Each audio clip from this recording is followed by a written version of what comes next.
எல்லாருக்கும் வணக்கம். இன்னைக்கு நம்ம பார்க்க போறது தாபா ஸ்டைல்ல பன்னீர் கிரேவி.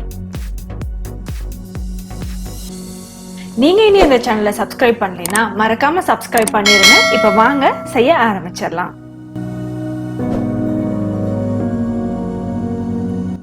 ஒரு கடாயில 4 டேபிள் ஸ்பூன் எண்ணெய் சேர்த்துக்கங்க.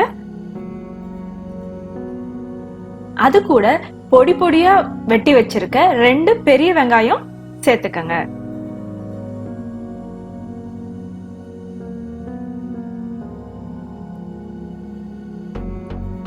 இதுல 1/4 ஸ்பூன் சர்க்கரை சேர்த்து நல்லா கோல்டன் பிரவுன் வர வரைக்கும் வதக்கிடுங்க.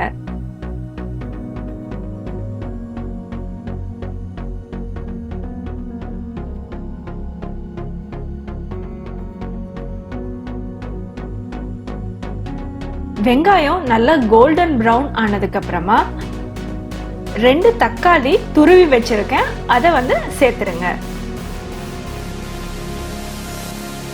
எண்ணெய் பிரிஞ்சு வர வரைக்கும் நல்லா வதக்கி தனியா எடுத்து வச்சிருங்க. இப்போ அதே கடாயில இனி 1 ஸ்பூன் எண்ணெய் சேர்த்து அது கூட 1 ஸ்பூன் கரம் மசாலா, கொஞ்சமா கசூரி மெத்தி சேர்த்து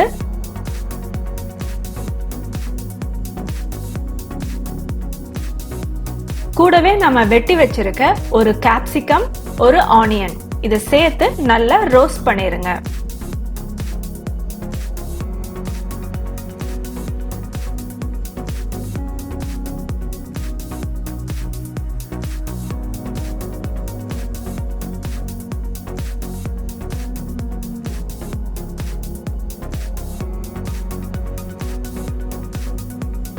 இப்ப இதுல கொஞ்சமா கொத்தமல்லி இலை சேர்த்துருங்க.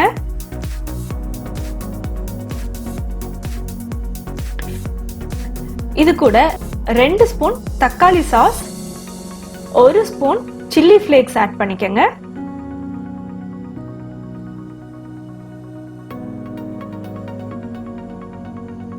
இது நல்லா ரோஸ்ட் ஆனதுக்கு அப்புறமா நம்ம வதக்கி வச்சிருக்க வெங்காயம் தக்காளி பேஸ்ட், அது கூடவே 3 பச்சை மிளகாய், 1/2 ஸ்பூன் துருவன இஞ்சி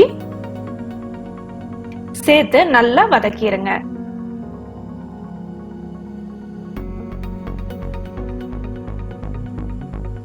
இப்ப நம்ம இது கூட மிளகாய் பொடியும் உப்பும் சேர்த்து நல்லா மிக்ஸ் பண்ணிருங்க.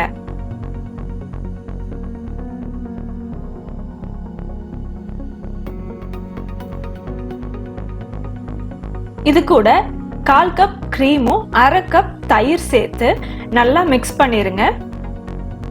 ஒரு 5 மினிட்ஸ்ல நல்ல கிரேவியா ஃபார்ம் ஆயிரும். அதுக்கப்புறமா இது கூட ஒரு 200 கிராம்ஸ் பன்னீர் ஆட் பண்ணிக்கங்க.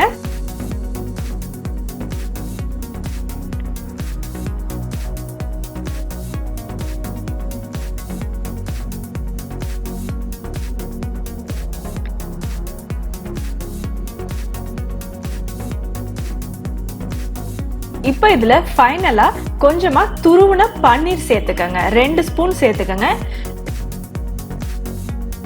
துருவன பன்னீர் சேர்த்தீங்கன்னா தான் கரெக்டான டெக்ஸ்சர்ல வரும்.